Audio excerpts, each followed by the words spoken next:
first, just to read this slide, make sure you're in the right place. This is a Q&A session for the 2023-2024 California Farm to School Incubator Grant Program. Today's March 28th, and the applications are due April 4th. 1 week left, folks. Plenty of time. Plenty of time. Crystal, I see you on here. You're not late. Who's starting early anyway? And as always, the Q&A sessions are being recorded, and that's so that we could post them on our webpage. Will this one be posted in time? This will be posted in time, right? Yeah, it'll be posted on the webpage and timestamped so that people can see their questions and answers and all of that stuff on there. So please note that as you're going through this session. Anything else to share on the slides? One more thing, the resources, of course. If you're filling out the grant, it's very helpful to be familiar with our grant program webpage. The CDF, that's at the top there, cdfa.ca.gov/CAF2S grant.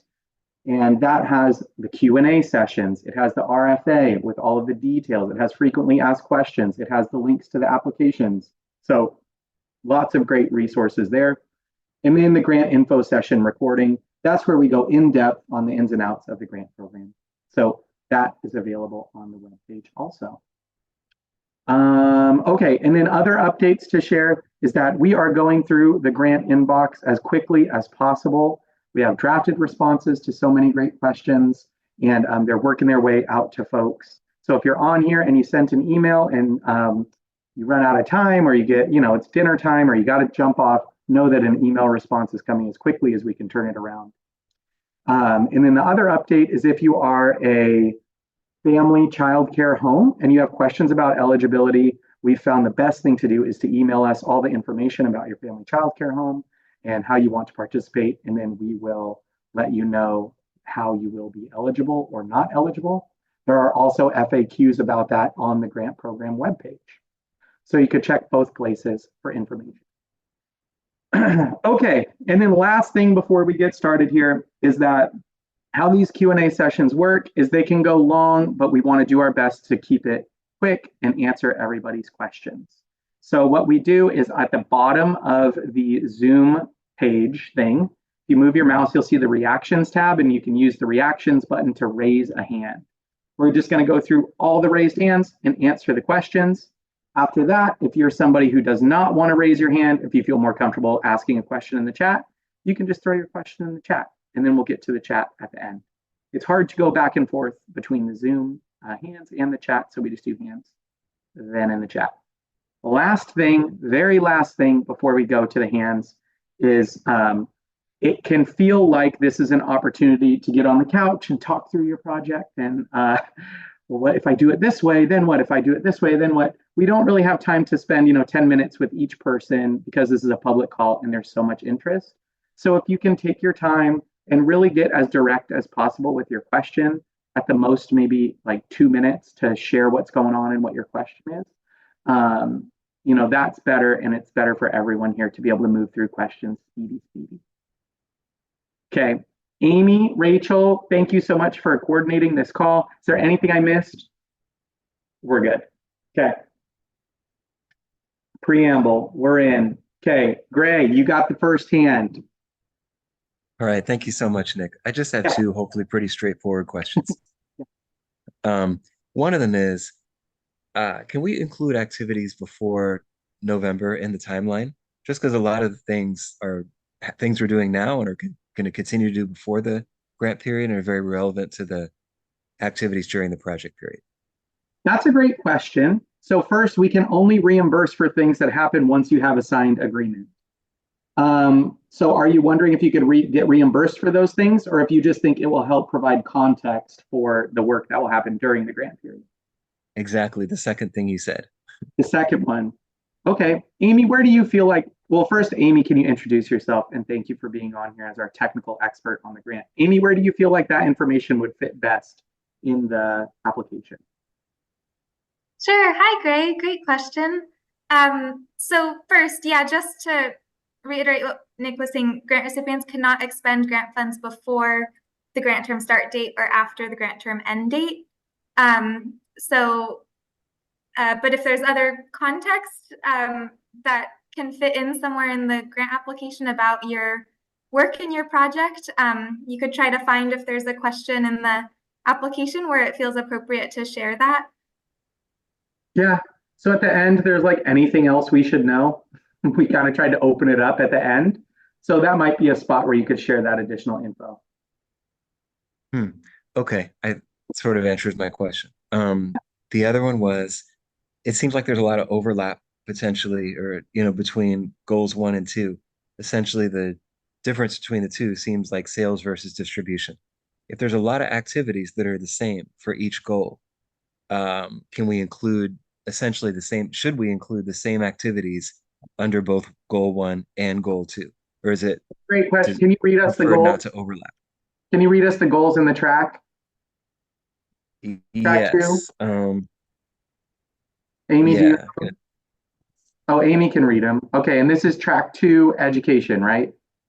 No, I'm sorry. This is track 4 production. My So apologies. track 4, the producer grant production. Yeah, Amy, share Goal it. 1 is Great. increase production, processing, and/or distribution capacity of California grown or minimally processed foods for the California school market. And goal 2 is increase sales of California grown or produced foods to the California school market. So one is production and processing, the other is sales. A lot of the activities are the same. Yeah, Amy, I see you nodding. Do you want to take it? Sure. Yeah.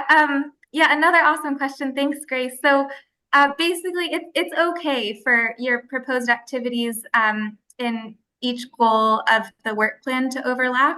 The important thing to keep in mind is just to take a look at that review criteria as you go to see if what you're entering is aligning with how those different sections will be scored.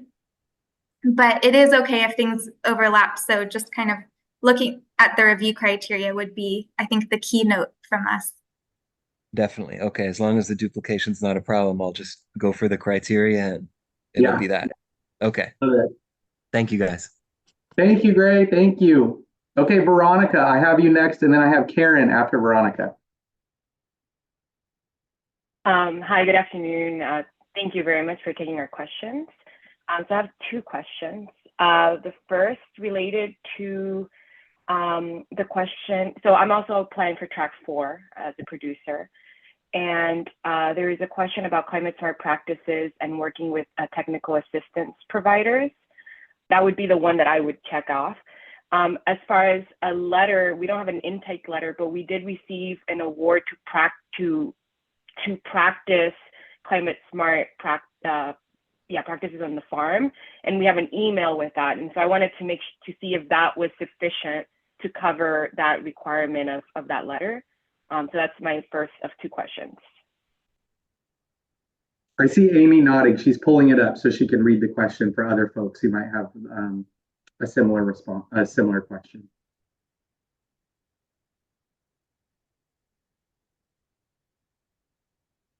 Oops, and then I needed to find the mute button. Too many buttons.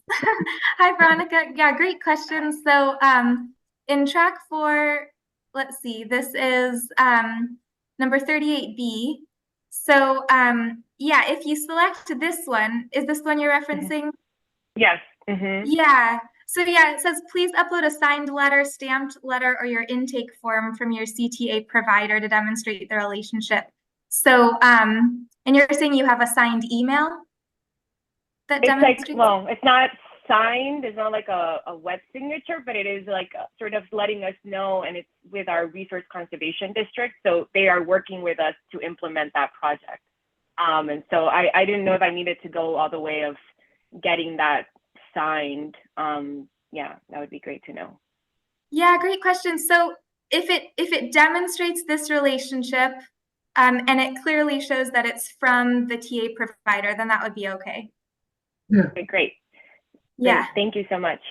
And then quickly, just I wanted the second question that I have is this sort of last question or it's one of the last questions about whether there's going to be income generated from the project and how that's going to be reinvested. And so in this case, in a project where, in our case, is a lot of purchasing equipment that's going to obviously facilitate our post-harvest production. I'm curious, what's the way of answering this question, especially when you're talking to producers? Awesome. Oh yeah, Amy, you go. Oh, sorry. Yeah, that's an awesome question, Veronica. So yeah, the first part of the question kind of has the definition of what program income is. And so this is just, it's not a scored question, it's like an informational question. So we just ask that you do your best. And if you think that, according to this definition, the project, if awarded, would generate program income, then to explain that and answer these questions. But just do your best and, and try to answer as accurately as possible based on your proposed project. And I'll just share one more thing on top of that too, which is like if you're requesting equipment, right, and the equipment's going to increase production and ability to supply, sell more product to schools, then that's going to generate income. So like, is that income going to provide maintenance to the equipment and continue increase production so that you can continue selling to schools? You just outline that. It's not like a gotcha question or anything like that. It's just to make sure you have a plan in order to make sure that you're continuing this farm to school circle. Sounds good. Thank you both very much. Really appreciate it. Yeah, thank you. Okay, and then next I have Karen and then Claudia. Hello, hello. Our agency is applying for track 3 with the project proposal of a on-site garden for one of our Head Start centers.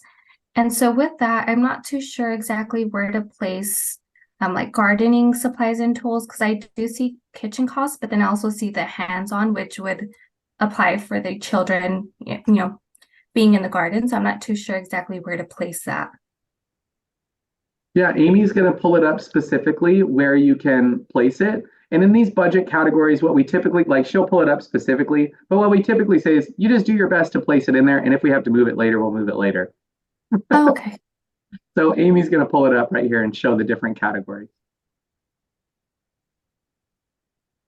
Yeah, hi, Karen. So yeah, like Nick said, it's up to the applicant how to categorize proposed project costs in your budget, and we just ask that you do your best with it.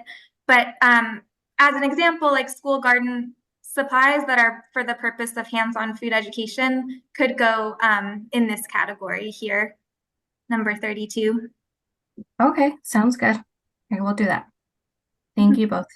Awesome. Thank you. Good luck with the app. We're coming down to it. Week left. You're on it. Okay, Claudia and then Jamina, I have next. Hi guys. So I have a question about food. So we are thinking to do producer workshops and school food service directors workshops, and those are going to be about half, if not almost a whole day workshops. So if we have to provide, let's say, a light breakfast and a lunch, how do we go about? And we're going to incorporate some of the local whole grains into it, but not the entire meal is going to have perhaps all. We're going to try to use as much locally produce and whole grains, but they might not all be local. So is that allowable cost for the workshops that we're planning to do? That's a great question, and this is like our process. Is I'm just here to mumble while Amy pulls up the exact answer. But she's going to pull it up. Sorry. Oh yeah, you want to ask the second one too? Go for it. No, that was for track 2. I'm sorry, I didn't. Oh yeah, just for track 2, we could pull it up. So there's specific meal reimbursement amounts that Amy will pull up, and if it's this case where it's like a meal for a training, falls into its own unique category. Yeah, Amy, you have it? You pulling it? Okay. You're going to fall into the state reimbursement rates for meals. You're going to become one of us in pulling this, exact number. Thank you. Yeah. Okay, sorry, that took a second. Hi, Claudia. It took me a second because this is actually from the Q&A from last year or from last round in 2022, but I think it applies to your question. So the question was also about track 2, and it was, is food provided at trainings and meetings an allowable cost? And so here's the response. This may be an allowable cost in track 2 if it's directly related to the purpose of the grant. So the pages are going to be different because this was the last RFA. Is directly related to the goals of the applicable funding track and is necessary to achieve the grant project objectives and is reasonable. For example, while it may be necessary to include food at a day-long training that is an important element of the project, it may not be necessary to include food at a 2-hour meeting. And then there are more details here. So I'm going to put the link to this document in the chat. Again, this is the Q&A from the last round, not from this round, but this particular question I think applies. And then it references the per diem like food reimbursement rates and kind of explains how that applies to this. So yeah, I'll put this in the chat, and this is on page 60. Okay, thank you. So if we have then a 1 full day event, it will fall within the same answer for breakfast, lunch, and dinner per diem as well. Exactly. Okay, perfect. And then quickly, my second question. Thank you for that, Amy. I got it. I'll read it.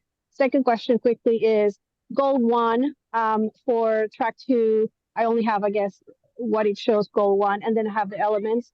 Someone was talking about that you are basically kind of repeating yourself for the elements because activities for me are my major activities for the goals. So let's say I have 10 activities for the goals, but then I'm going to pull the details for each element, how we're accomplishing culturally relevant or meeting the needs of meat or small size producers in the element. So we're basically, you're looking for more specific details or examples in how we're accomplishing you know, those elements through the activities that we're doing from goal 1. Is that correct?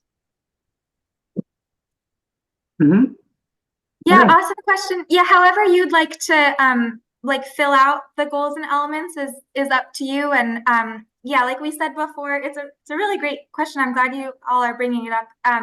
Yeah, it is okay if the proposed activities and the different goals and elements in your track 2 app overlap. It's just would be really important to make sure you're looking at the review criteria as you're like filling out each section to see if you're providing a response that speaks to that review criteria. Got it. Thank you. Appreciate Thank you, Thanks. Claudia. And I just have to highlight here that Amy just pulled an answer from page 60 out of a 99-page Q&A document from last year. That's how, that was pretty incredible. Shout out, Amy. Okay, Jamina and then Allie. Hi, thank you. So we're applying for track 3 as a early childcare center, but one of the farmers that we approached is actually going to apply for track 4 now. And they asked that we fill out a letter of intent. So I'm wondering if there's a way to connect the applications or make sure it's known that we are intending to work with each other on this, if that's a conflict of interest, if that can even be done. And that's one half of the question. The other half is what we mark on the letter of intent, because I didn't see an option for early childcare centers in the boxes to mark on that letter. Yeah, great questions. Okay, first, you guys can definitely both apply separately. And what we say is just make sure that your applicant, like if only one of you get funded, that the applications can still happen, that they're not duplicative, and that they don't rely on both of you getting funding just because there's probably going to be a lot of apps coming in for us. And then the second one, Amy's going to pull up the letter. Have you screen share it. We're really excited for how much interest there's been in track 3 this year. And we love hearing that the whole system is applying so that we can expand the impact. Okay, here it is. Thanks, Nick. Hi, Jamina. Yeah, awesome questions. So the letter of intent has been updated. We received a note that this wasn't on there before, which was a really good note. So yeah, we apologize for that. So this letter of intent, it's the same link. I'll put it in the chat. So it now has this option, since a childcare center in California currently participating in the CACFP is an eligible track 3 or track 4 partner. So if you fit that criteria, you could check that box. Awesome. Thank you so much. Thank you. Okay, I have Allie and then you, Mary. Hi, thank you. Okay, so I am asking about track 4, question 23. So it talks about additional team members, including proposed contractors. So like what we're asking for is, infrastructure heavy. So is that like contractors that we would need to help us like build out our space? Is that like those team members, like actual like implementing the project? Yeah, that's a great question. So the contractors, it can definitely mean the contractors in a construction way, like you're saying, but it also could be some people hire consultants or that sort of thing to come in and help and provide expertise. So Okay. it can mean any of that. And then Amy has the description here specifically to share. Okay. So basically just anyone that we see involved in this project, no matter what it is. Yeah. Amy, you want to read? You want me to read 23 here? Oh, if you'd like to. I would love to. I told you guys I was caffeinated today. Additional team members, including proposed contractors. Your project team includes additional team members. Please include them in this section. Please share name, title, and a 2-sentence description of each additional team member's involvement in the project. Additional team members may include school site partners, nonprofit orgs, proposed contractors, or other key members of your farm to school team. Amy, in this case, if they don't know who's going to be the construction company yet, let's say, for example, what do they do in that case? Oh yeah, that's okay. You could describe the type of contractor and say like name TBD or something like that. Okay. And above it, it says, I thought for all those roles also to explain why the person thinks the project's important. So for anyone that's TBD, we obviously don't have to put that up above it. You can't see it here. Yeah, you could say they'll be in alignment with our values. Yeah, they'll agree. We promise. Yeah, and then there's also language on procuring contractors that I think would be great to review also, where for you, there's all these rules with state government and procuring a contractor, but the first thing is if you have a written procedure or policy for how you select your contractors, then that will also simplify it. So Amy has this link here. It's in budget category 5, contractual costs. So and she's going to put it in the chat. So you'll be able to check that too. And it goes through the process of if you have a written policy and a written procedure for how you pull people, then that's good with us. And then after that, if you don't have one, then you have to follow CDFA basic structures. Okay. Okay, great. Thanks for the link. Okay, excited to see your app. Thank you. Thanks. Yeah. Okay, you Mary, hopefully I'm pronouncing your name right. Please correct me if I'm not. Welcome. And then Abigail is next. Hello, thank you. Yes, it's Umedi. Hi, I have welcome. 2 questions. So the first one is, we're doing track 1. So if we have a budget section that we don't feel like we need to fill out because we don't need funds for it, will we be penalized if we don't fill out anything, or is putting not applicable enough? So again, Amy's going to pull up the specifics.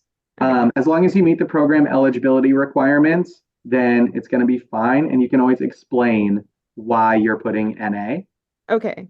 I always think that's helpful for folks, just so a reviewer will kind of understand the whole story. Schools have so many new and one-time funding streams coming in that it makes a lot of sense to maximize dollars in other places.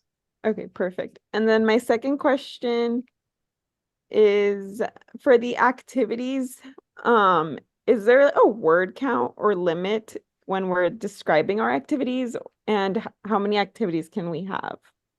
Oh, what a great question. I love that. Okay, for the activity section, Amy, do you know if there's a word count on that? Yeah, hi, awesome questions. So for the activities and timeline table, there isn't a word count or like a limit to the number of activities. So you just are able to write however much you would like in that box in order to, respond to the question and, keeping the review criteria in mind. Mm-hmm. So and I'll also share this is don't paint yourself into a box strategically and just make sure it's going to flow because someone's got to read it. Perfect. Okay, thank you. Yeah. Mm-hmm. Anything else? No, that's it. Okay, what district are you applying for? Can I ask that? Is that okay? Oh, yes, that's okay. I'm applying for Live Oak School District. Woo! Love it. Love to hear which districts are applying. Thank you so much. Yeah. Okay, Abigail is next, and then Marcus. Hi, this is Abigail. I have a question regarding track 3. We're currently not providing any CACFP meals for children, but we are interested to use the funds of this grant, the farm grant, to provide it for our center. There's 2 questions that I have that we have encountered a little bit of difficulty when it comes to finding a list of vendors that qualify under your criteria for this grant. That can service us for us to buy the groceries that we need. So I wanted to ask, can we buy, like, for example, at Sprouts, if they can prove us that they buy from California grown farmers, or if not, do you guys have a list of vendors for San Diego? This is a great question. So it's up to you to choose your vendors and make sure that they're in compliance with all regulation that you have to follow. And as long as they can verify that that food came from that farm, then that would be allowable. Amy, head nodding for questions. I'm confirming with her on that one. Oh yeah, I just wanted to screen share this part of the RFA. For track 3 allowable costs, California food procurement costs for meal snacks or food boxes and/or for student education. And it says procurement of California grown or produced whole or minimally processed foods from vendors, including but not limited to producers, distributors, food hubs, community supported agriculture providers, and farmers markets for utilization in, et cetera. And then it says grant recipients must follow procurement and food safety regulations applicable to their programs. So just kind of the language that highlights what Nick was saying about the vendor doesn't have to be a producer directly. It could be other vendors, as long as you know that it's California grown or produced whole or minimally processed foods. And then the other thing to keep in mind is the reporting and evaluation requirements, which are on page 36 of the RFA. And so for tracks 1 and 3, there are just some notes about farm level data. And kind of what that means for this grant program. So yeah, I'll put this link in the chat. It looks like it's pages 36 to 37 where it talks about that piece. Okay, and thank you for explaining that to us. Is there anything that we need to show you guys as proof that they do qualify under your criterias, or how do you go about that if they're not in the list of your vendors? That's a good question too. So first, our team can definitely help source product with you. And that's part of our just team scope of work is we can help you identify local farms to buy from if you wanted to do that. And then you just have to keep whatever records you're required to keep on file to show that you got it verified where things came from. Okay, and last question, and I'll be quick. We anticipate that we are going to need to hire a cook to prepare the California grown foods. Can we allocate some of that money that we're going to receive from the grant to pay the cook? Yes, totally. And what we say, it's just, what percentage of time will they spend working on the farm to school project? And then you can just put that percentage of time into the grant. So if 100% of their time is going to go to preparing California grown foods for kids, then you could budget 100% of their time. If they're going to be doing it 50% of the time, then you could bill us for 50% of the time. You just have to try to figure out what's going to be that projected number. Okay, thank you so much. How fun. Love a chef. Love a chef, love a cook. We need the muscle. Okay. I got Marcus and then Joanna.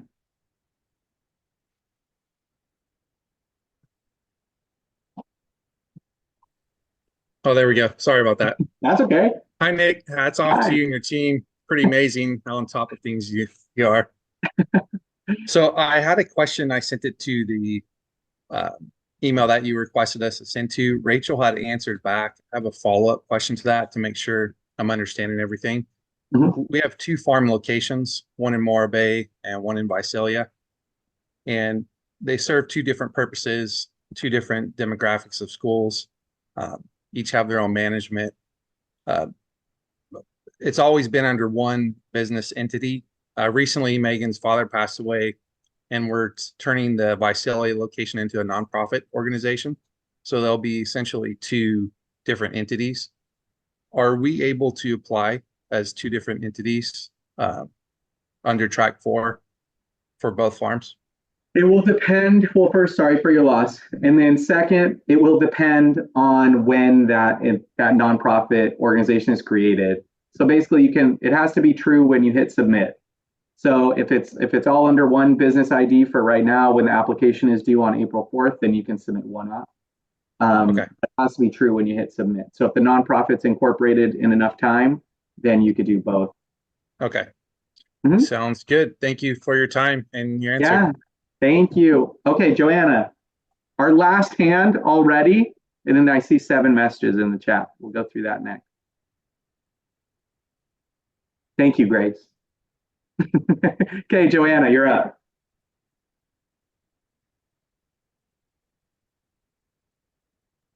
Hello, can you hear me? We can hear you. Hi. Hi, thanks so much for this session. I'm going to be applying under track 4 for our small organic farm. And I'm wondering about compensation for the farm owners who will be working as developing curriculum and also doing some of the planning for, the climate smart practices, and just wanting some guidance for percent time that we can allocate for the farm owners. That's a great question. Amy, is it any different than it is for any other staff member of the project? No. So you can totally bill for your time. Whatever percentage of your time that you're going to spend on the project, you could totally write that in. Can't happen without somebody doing it.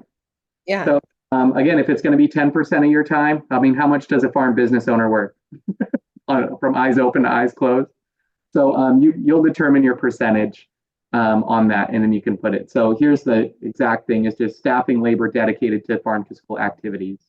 So whatever's in your scope of work and however much time that's going to take, that's what you can put in. Anything else to add on that, Amy?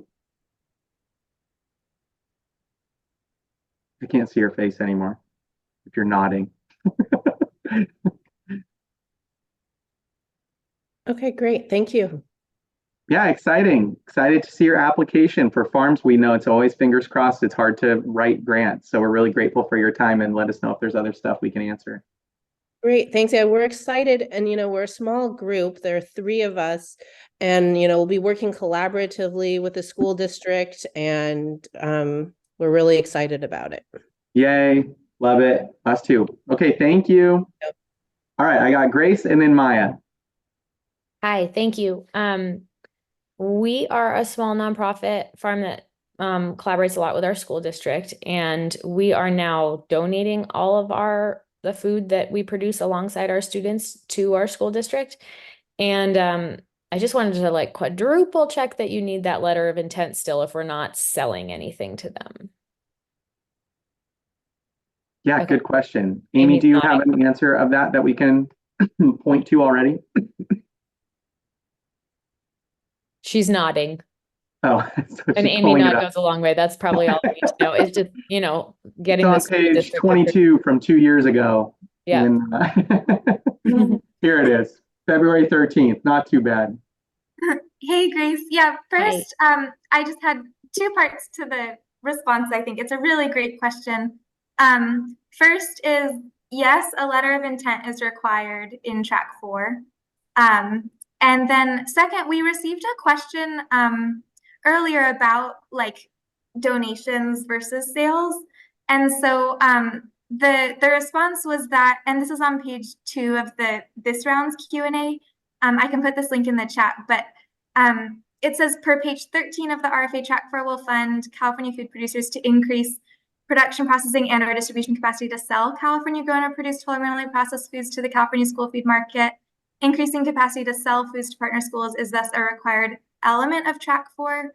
Donating California grown food to partner schools could potentially be a complementary component of a track 4 project if the applicant demonstrates in the track 4 app how these food donations will complement the project goal to increase capacity to sell California grown or produced whole or minimally processed foods to the California school food market. So I just wanted to note that in case it's helpful, because it might have been a similar question. So yeah, let us know if you have follow-ups about that one. Okay, so I just want to make sure I'm understanding you well, that if we aren't selling anything, then it's not appropriate for us to apply. Is that? Correct. Wow. Okay. And the reason for that is we want to make sure that these projects can sustain and the schools get money and give the food out for free. And so how do we draw those federal dollars to our local communities to make sure this can sustain? Sure. So in the past, it was a lot of, like last year, there's a lot of education only projects, and it doesn't seem like all of them are going to be able to make it through once the grant is over. So we wanted to make sure that that's a sustainability path forward. Okay. Gotcha. Yeah. Any others? Thank you. Okay. Thank you. All right, Maya, you're up next.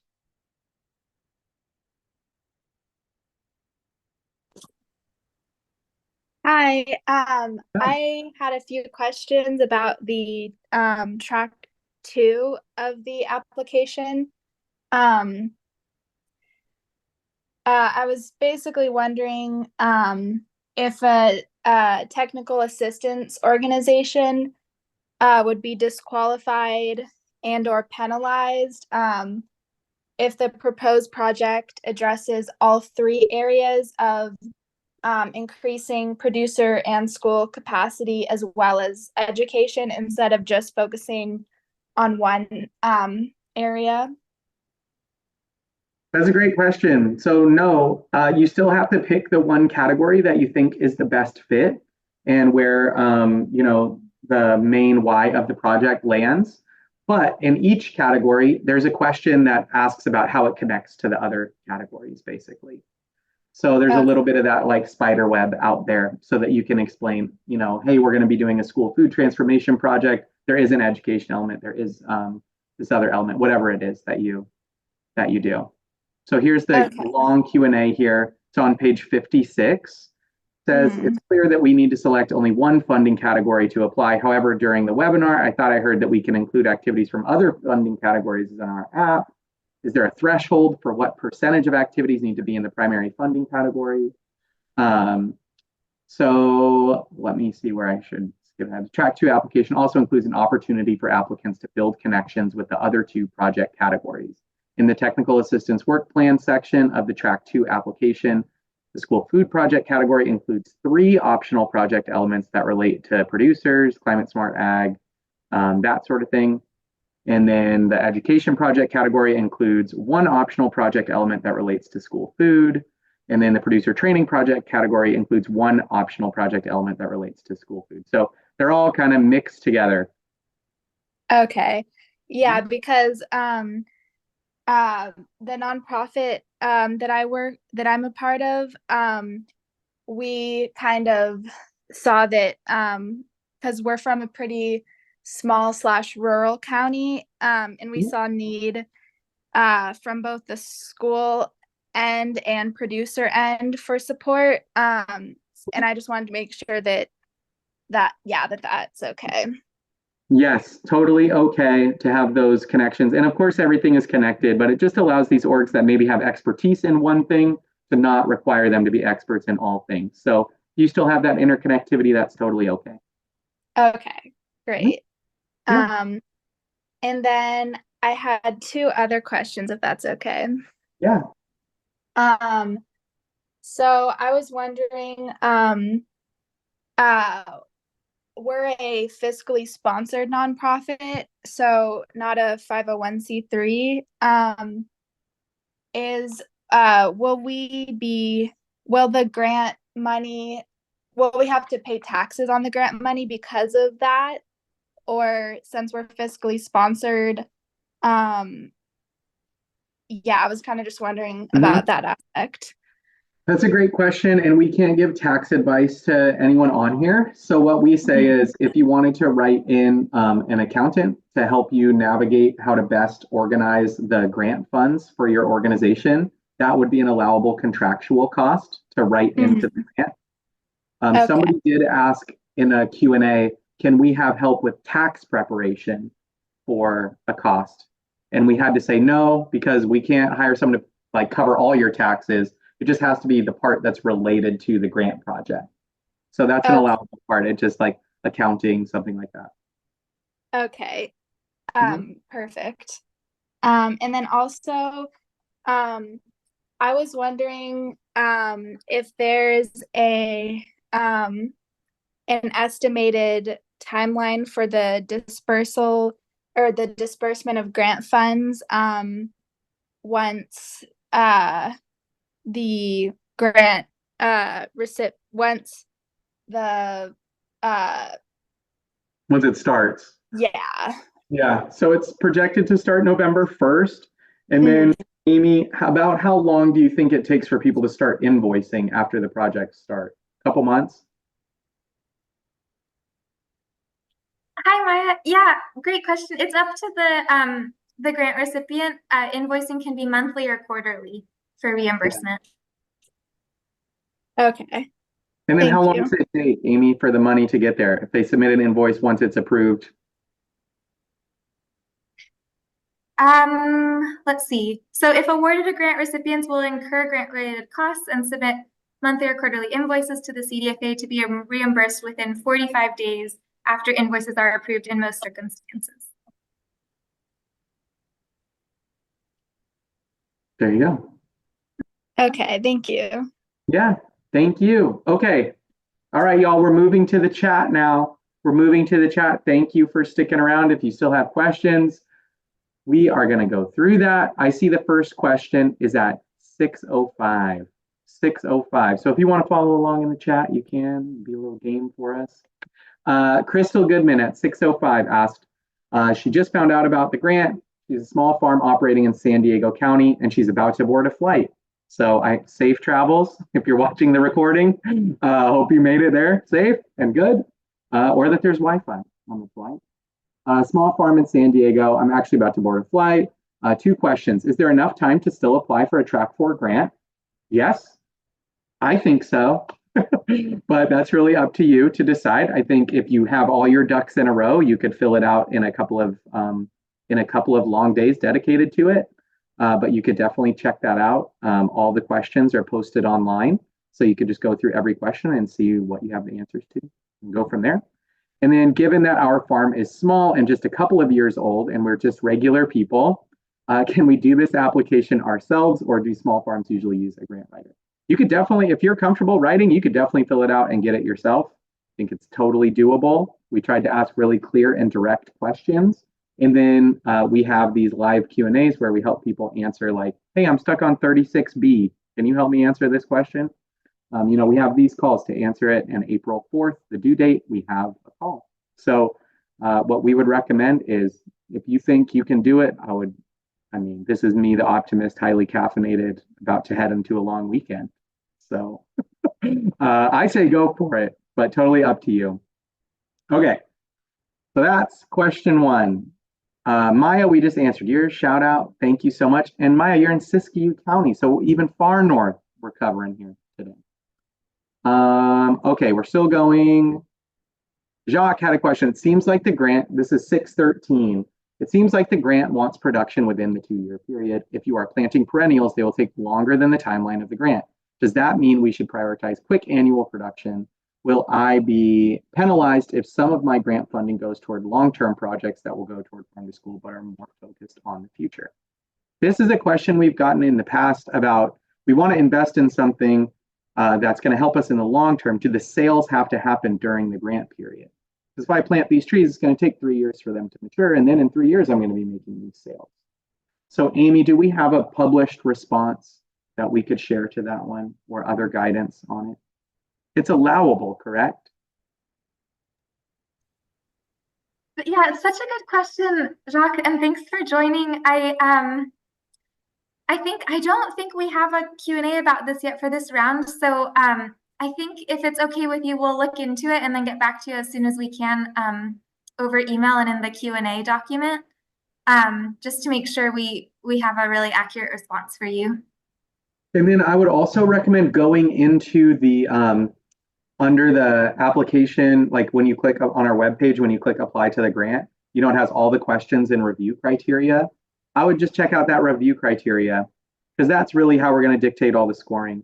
So you could go through it and look on that scope of work and look on that project timeline and see how things will be scored. And ultimately that will dictate it. Yeah. Okay, moving on. Linda, are you still on? Which track is that about uploading the letters of support? I can't remember.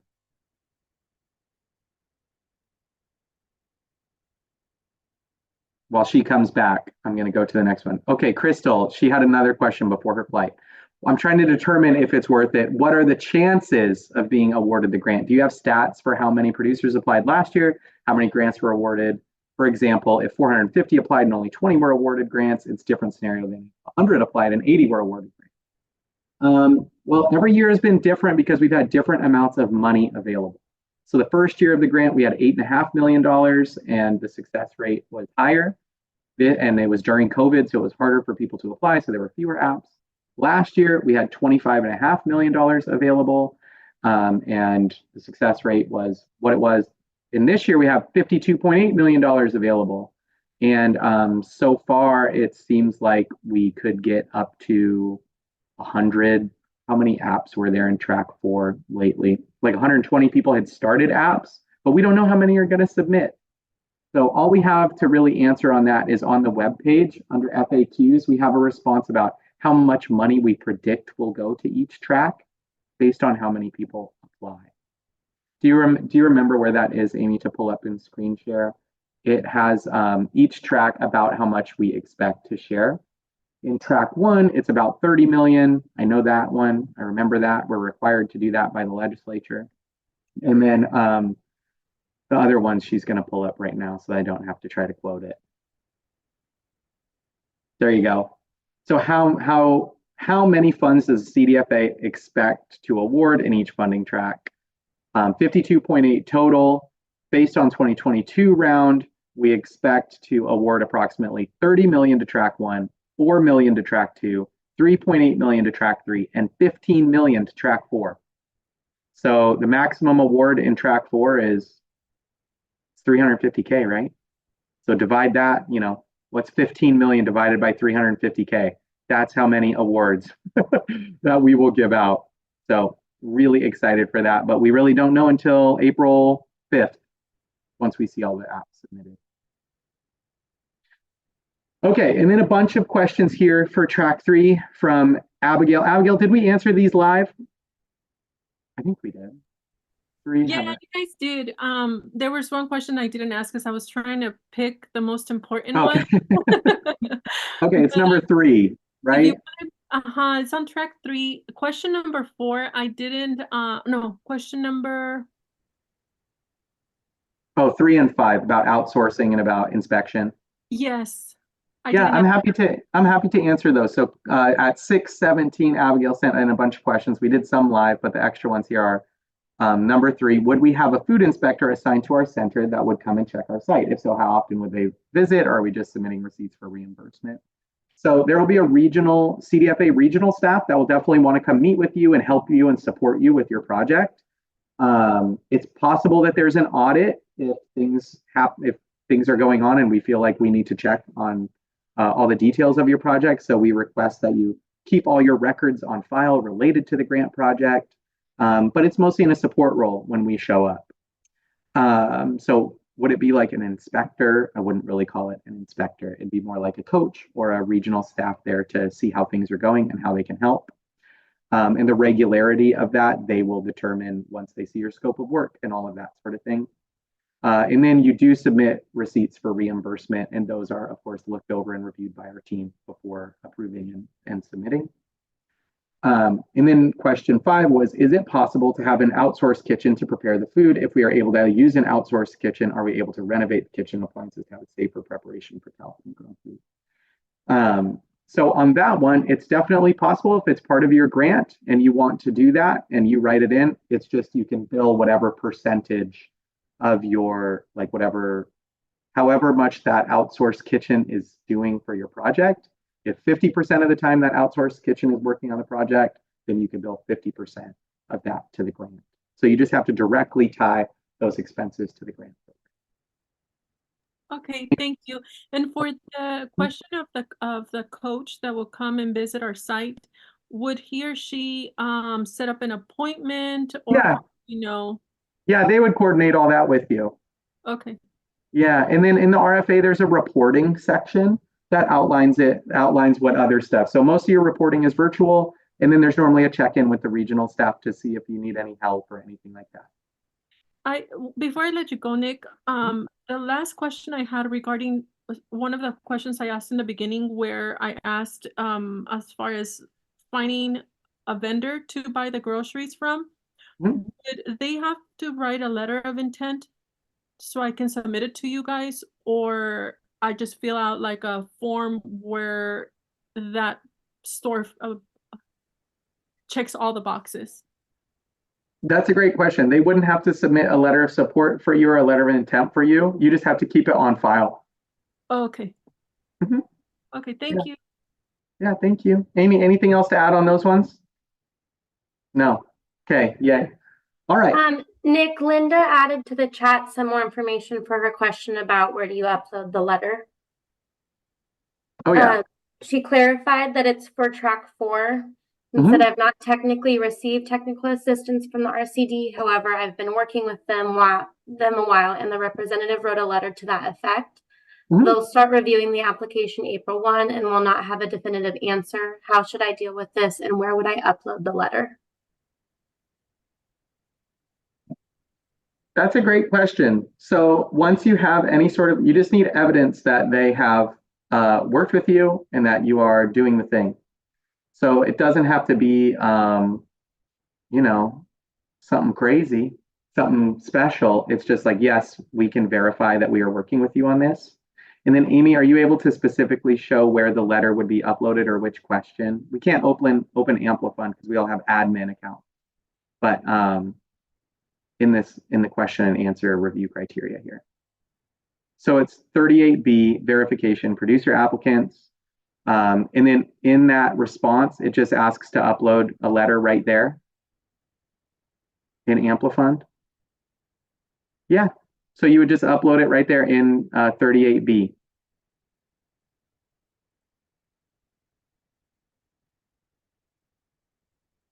Love it. Okay.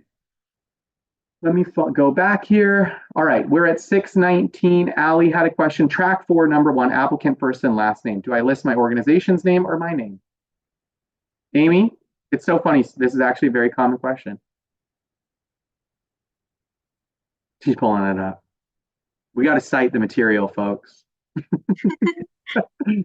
Hey, Allie. Yeah, great questions. So applicant first and last name, I mean, it's up to you to determine what you're going to input, but likely it would be the name of the individual applying, their first and last name.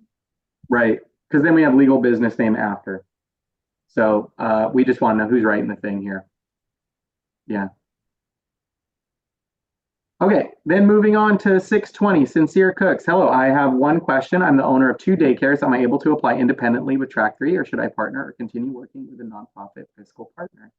That is a great question. And if you could please email us that if you haven't already, and then we can review it there. And would love to see if you have, what's the essential information we need on that? If they're licensed is the most important thing. Is that right, Amy? Yeah, just the type of entity. Yeah, so if you could email us and let us know what type of entity you are, if they're 2 daycares or are they family childcare homes, be as specific as possible on that. Okay, Crystal, yay, awesome. Amy's super enthusiastic and knowledgeable and impossible to stump. True, double true. Shout out. Thank you, Amy.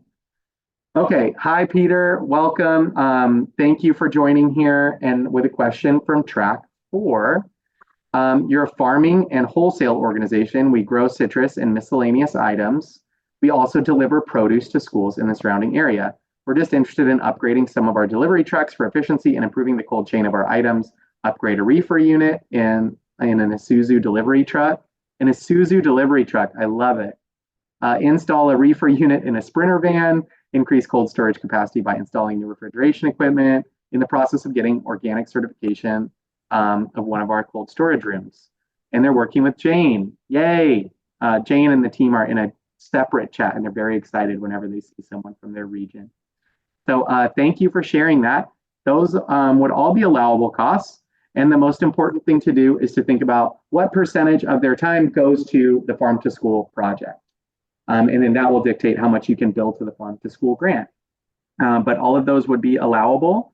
And you just have to do that kind of that calculation about how much of it is farm to it would be related to this project. And then that will determine your budget amount for it.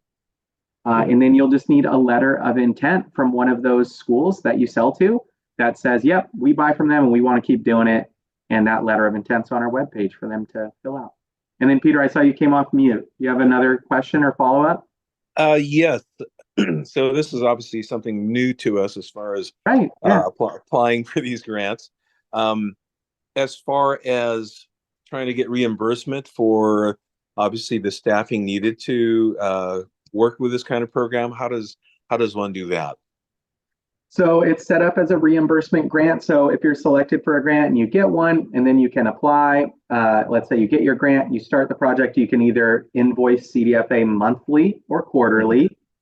And then Amy said it earlier too, that's the only reason why I know it's 45 days for us to send you the money back for reimbursement. Okay, very good. Yeah. So as far as, let's say, taking an easy example, we have that existing Isuzu truck that does need refrigeration to be upgraded. Obviously, I can probably get some quotations, get an idea approximately what that would cost, and then I can obviously then apply the percentage of the farm to fork program, and that will then give me my reimbursement amount. Is that the correct way? Okay, and that would be the same thing for the Sprinter van. And in the and I know earlier on you had mentioned that you guys would only be reimbursing for items after November. So if we were doing, like, we're in the process of getting organic certification on one of our storage rooms now, that would not, those costs would not be applicable? Correct, because they're incurring before the project start date. Okay. So once you have the project start date, then then all that stuff's reimbursable after that, as long as it's written into your plan.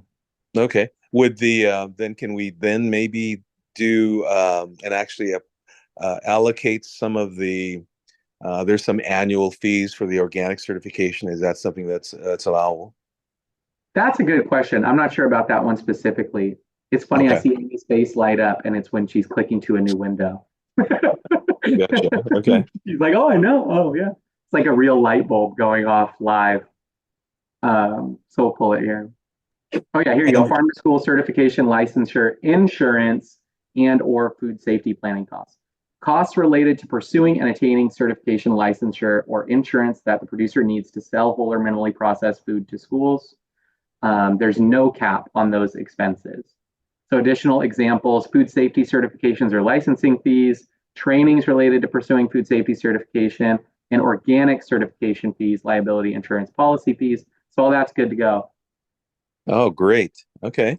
But of course, it'll just be fees on anything that happens after November 1. Exactly. Yes. Okay. And then another question that I had, and I didn't have it there on the chat. Yeah, now that I got you. Yeah. So we are working with different organizations, primarily Visalia, Fresno area. And one of them, I actually sent an email, and it's regarding, we work with an American, it's the Fresno American Indian Health Project. And what they do is they do a tribal feeding program. I had sent the information to my contact person there. And so the question is that type of program available to apply for the grant, and under which track?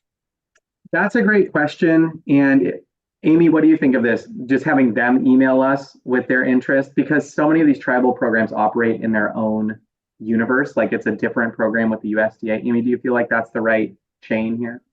Yeah. So if you could have them email us, I'd love it if you could connect to our CA Farm to School inbox to ask. Okay.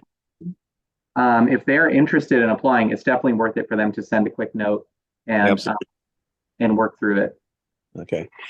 One last question, please. Yeah. We also work with a senior citizen center in Reedley, and they do a a food value box giveaway. The last year and a half, I think they were doing it once a month. And now is that something they could qualify for? And if they can't, is that something that we can still use as a percentage of our farm to fork allocation? Yeah, good question. So no to both. Yeah. So those are not farm to school, so they wouldn't fit in the farm to school grant. But Okay. if you can email them to Jane too, we could see if they fit into a different program at CDFA. I don't want to confuse everyone and start naming letters here, but there might be another opportunity for that one to fit into a different program. Okay. Yeah. Love Thank it. you. Okay, thank you, Peter. Thank you, thank you. Okay, we're working through it. Jane said hi in the chat too. Okay, going. Crystal's still at the gate. I love it. Okay, Poonam asks, can a past PO be used instead of the letter of intent? No, it cannot. We require the letter of intent to make sure that that there is a confirmed live partner that wants to do the project with you. Unfortunately, a past purchase order only shows that they used to want to work with you and not that they want to keep going.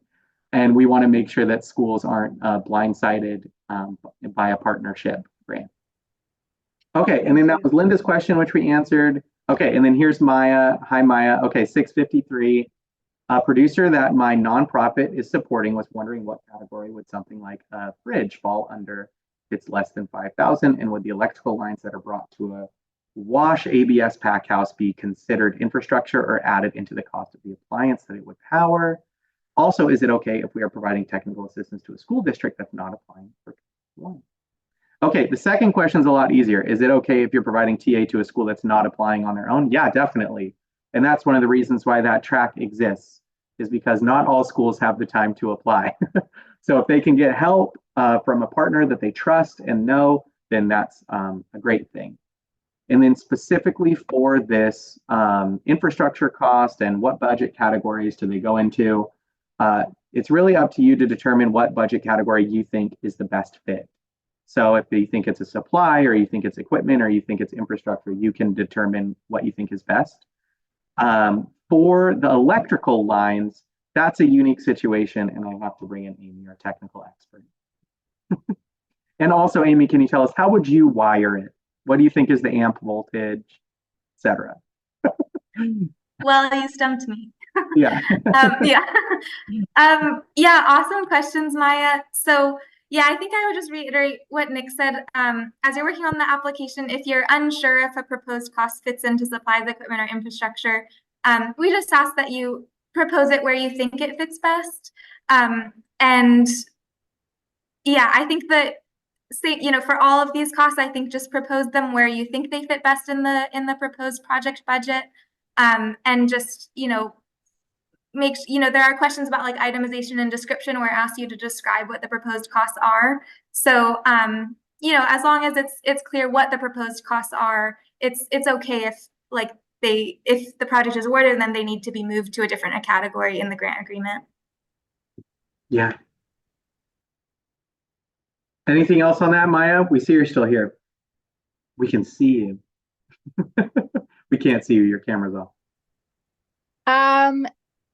There is one more thing. I assume it's going to be the same answer that you gave me, but for like tax related questions for producers, would you just recommend putting like accountant fees into the grant application as well? Yeah, I think that's a great idea. And you can put them in under the build your team section where it has, team members and contractual.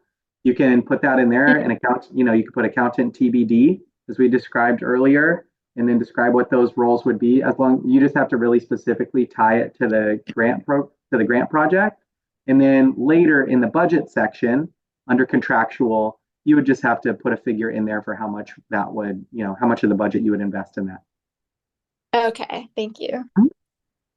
Yeah, and that's important that it's accounting. Like I said, you just really got to tie it directly to the project. So they can't prepare everyone's taxes, but they can definitely advise on project related expenses and that sort of thing for each org.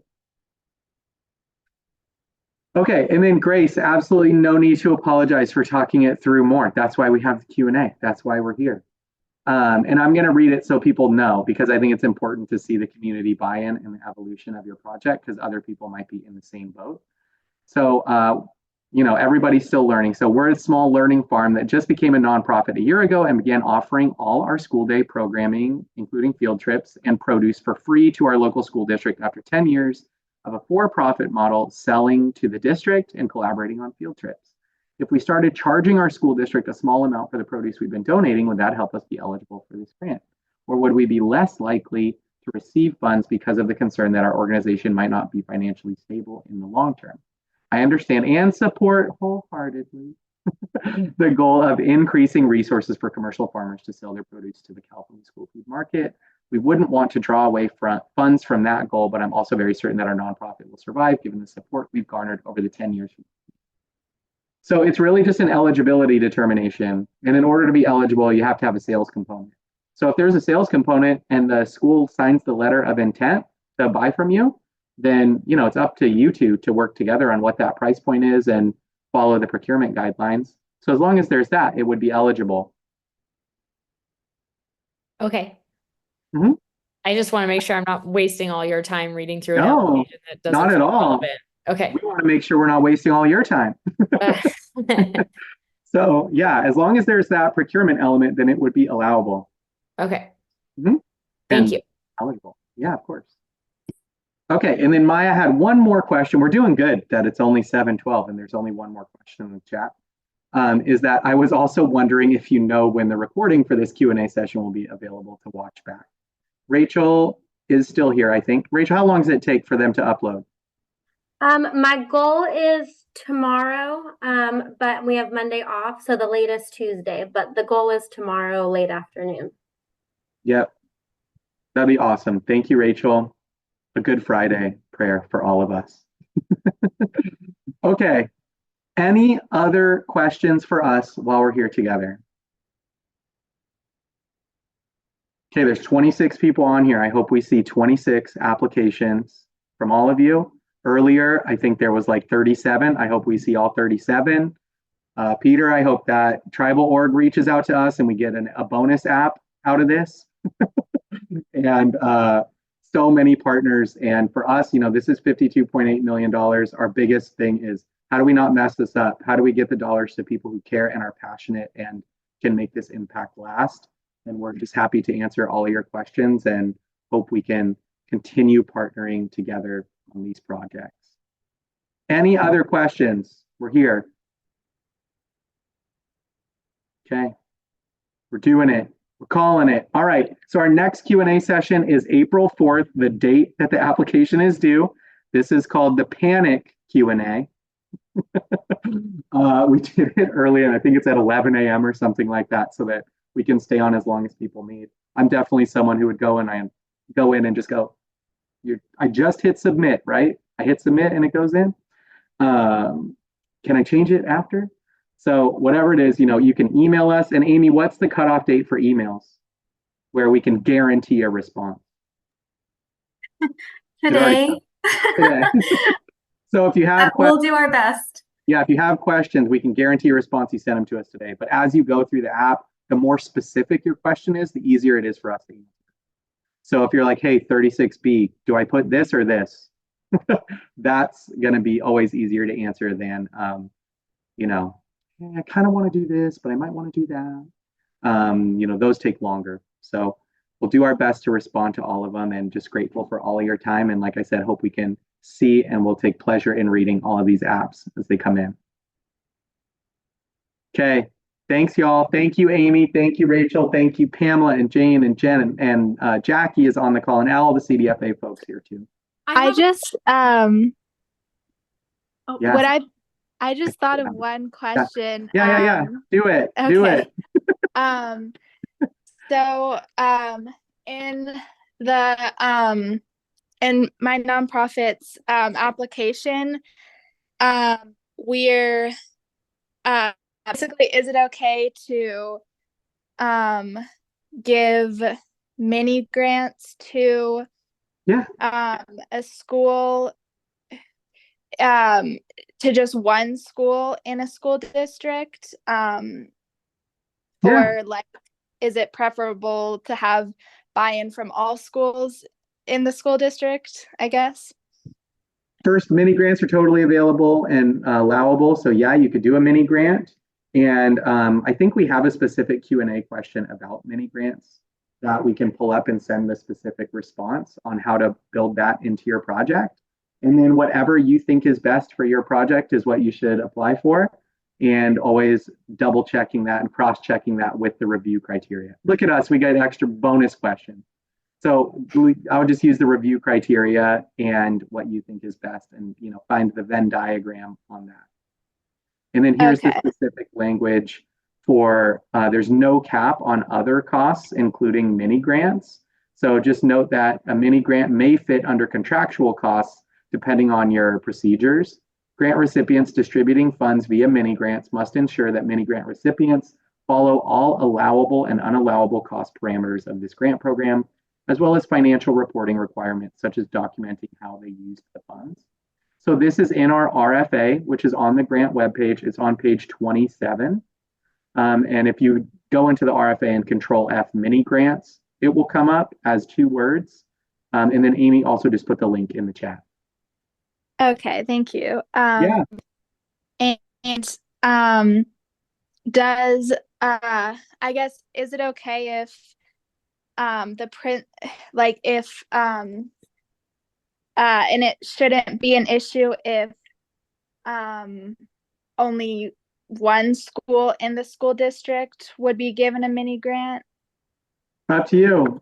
Up to your project. Okay. So you can check on I would check the scorecard and see about reach and impact and all of that stuff, but it wouldn't matter.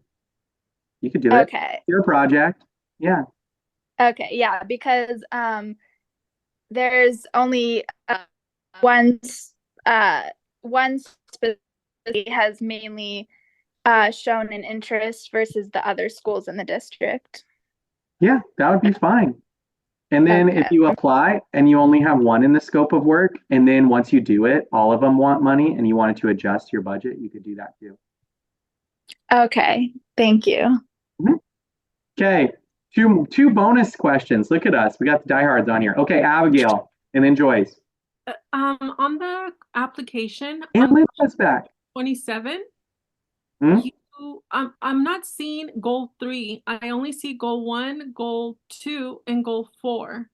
Was that intentionally or that's a mistake? That's a good question. I know that they are if-then scenarios on what you select. So it might be that you've pre-selected something that's excluding something else. Amy, have you heard of that in Amplifund, that they're numbered and missing number 2? No, but thanks for asking that, Abigail. Which track is this? Is this track 3? Yeah, track 3. I'm sorry. Track 3, question 27. Uh-huh. And there's only goal 1, 2, and 4. So goal 3 is missing. Can you screenshot it for us and send it in to us? And then we will see if that's just a weird thing that's happening on yours, or something that's built wrong. Yes, of course. Could you just confirm the email on the chat so I can make sure that it gets to you? Yes, for sure. Amy is typing it in now. Thank you. Okay, thank you. All right, and then Joyce, I see your hand and you put a question in the chat too. Do you want me to go through the one in the chat?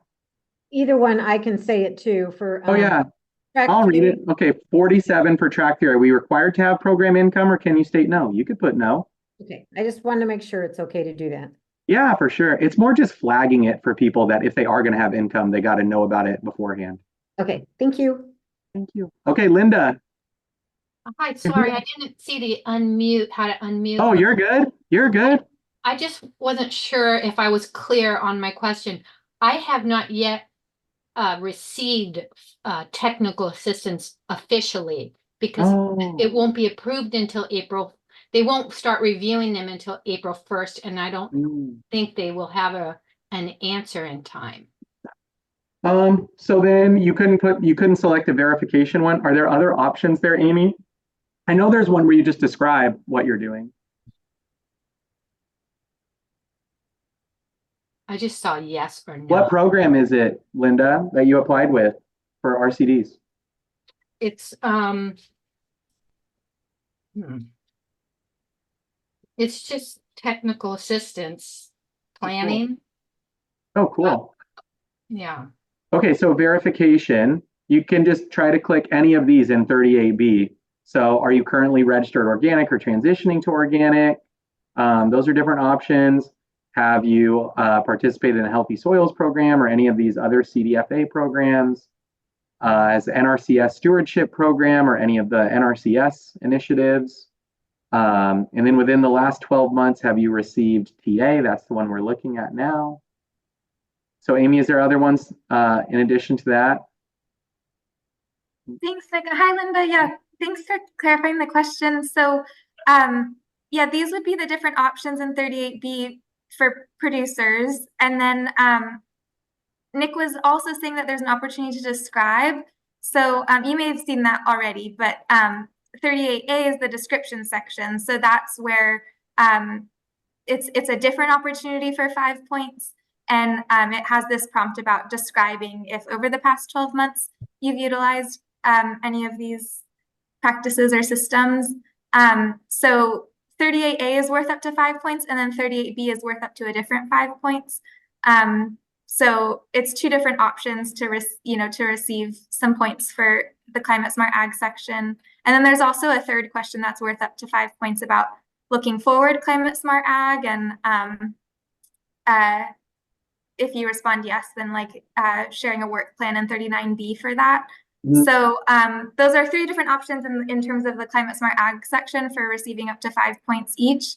And then for 38B, the verification question, let me find it. It would just be responding based on your operation if any of these statements are true for you, and then if so, uploading the documentation. So I guess it would just be, if this is the one you're looking at, thinking about if that is something you can respond yes to or not during the application period.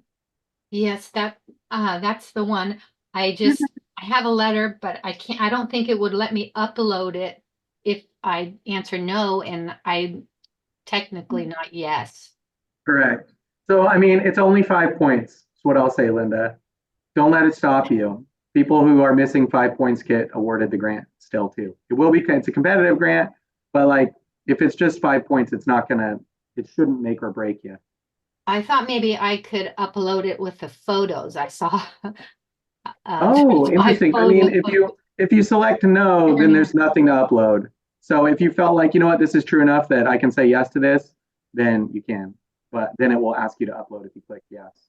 So that's it, but I think it's still definitely worth it. If you're looking at the verification and the review criteria and you're going through it, and you're like, I'm nailing all these questions. If I'm only missing 5 points, I still think it's worth it. Okay, thank you very much. Yeah. Okay, y'all. We made it. We made it. It's the best. We love doing the grant. It's its own little universe of how to apply, but it really is a fantastic way to help folks. So we're super excited about it. I hope you all have great evenings. If you haven't eaten dinner yet, I hope you eat a delicious meal. And I'm just excited for all of this. So can't wait to read your apps. Thanks, y'all. Thank Okay, you. bye for now. Great job. Thanks so much. Yeah, thank you. Thank you, Bye. Amy. Thanks, Pamela. Thanks, team.